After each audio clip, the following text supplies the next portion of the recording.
mercredi 26 octobre, donc 9h35 du matin. Vous êtes arrivé la nuit même sur la zone de Calais. Vous commencez donc à filmer les migrants qui sont toujours dans la jungle.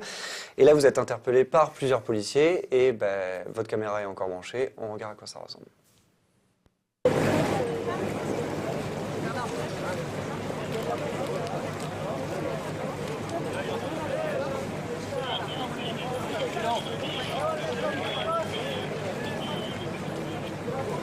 Bonjour, vous me demandez de rester là, vous pouvez descendre. Vous présentez une pièce d'identité avec une carte presse. Vous allez venir avec nous, s'il vous plaît, monsieur. Non. On va juste vérifier votre...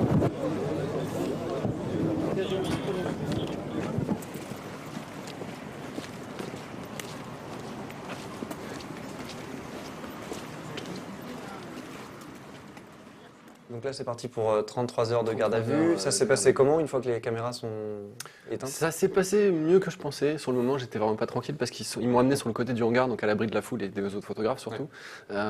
Je pense qu'ils avaient été très nerveux que sur le moment je résiste ou que je surréagisse. C'est pour ça qu'ils sont venus à 12. Ils m'ont vraiment entouré, ils m'ont censuré. Ils étaient vraiment 12? Ils étaient vraiment 12, je les ai comptés. Quand je me suis fait emmener de l'entrée du hangar vers le hangar, je me suis retourné pour vraiment savoir comment ils étaient.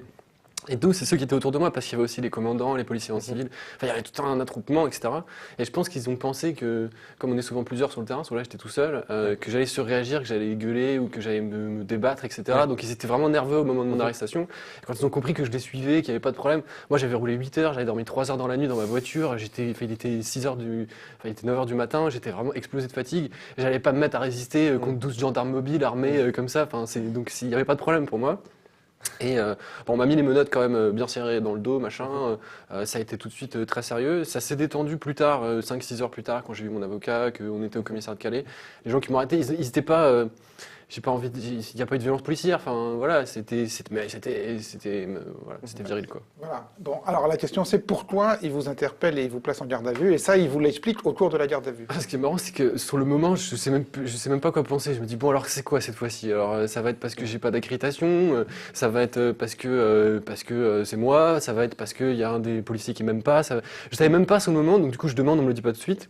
Et il faut préciser que vous aviez fait plusieurs demandes d'accréditation. J'en ai fait 3 dans les délais à la préfecture et elle m'a pas envoyé de réponse, donc je n'ai pas eu de réponse positive ni négative. Alors après, en termes de droit, on m'a expliqué... Personne n'a eu de réponse. Hein. D'accord, en tout cas, je recevais les communiqués de presse, donc j'ai reçu le dossier de presse. On m'a dit où est-ce qu'il fallait garer ma voiture, on m'a dit où est-ce qu'il fallait passer, machin.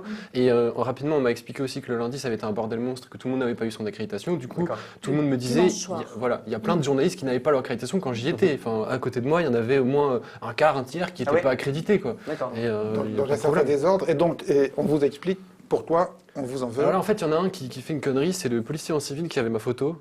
Déjà, je vois ma photo sur une feuille A4, et en plus, c'était une photo de presse qui datait d'il y a 10 ans. Et je me dis, ah merde, là, il me cherchait, quoi. Là, enfin, voilà. Donc là, je me dis, putain, c'est vrai, ils se prennent la tête. Et ensuite, lui, il vient me dire, alors vous avez pas d'accréditation, mais t'as rien volé. Et là, je comprends qu'il fait référence au fameux talkie-walkie de manifestation du 1er octobre à Calais. Et alors, le talkie-walkie, Robin. Que vous avez pris en photo, posté sur votre compte Instagram et que vous avez annoté prise de guerre. Et alors, sur le site de Taranis News, du coup, on en apprend un tout petit peu plus sur les conditions dans lesquelles vous avez chopé ce talkie-walkie. On regarde la vidéo.